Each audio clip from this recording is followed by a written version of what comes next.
come ci si prepara a fronte di questi eventi No, atmosferici? dobbiamo continuare con tutta la parte infrastrutturale, anche su Trieste per esempio per lo scolo dei canali ed altro stiamo continuando a finanziare anche come regione.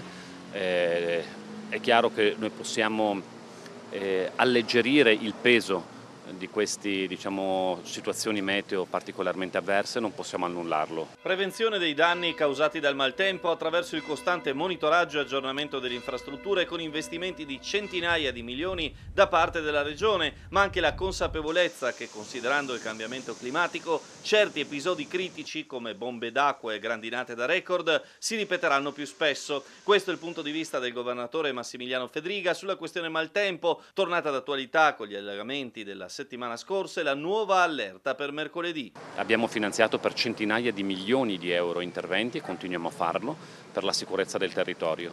Penso che questa sia la risposta da dare e dobbiamo però anche avere la consapevolezza, non soltanto come istituzioni, ma mi auguro tutti i cittadini, che gli interventi servono, perché non è che si piange quando poi questi eventi provocano danni enormi o addirittura danni alle persone.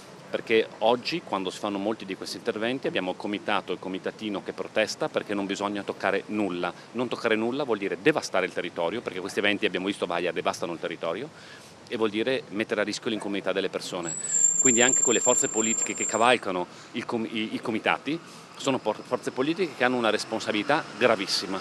Io mi auguro che perlomeno su questo ci sia un'alleanza tra tutte le forze politiche, maggioranza e opposizione, per fare gli interventi necessari per mettere sempre più in sicurezza il nostro territorio. Il presidente della regione è tornato anche sulla vicenda dell'arresto del presunto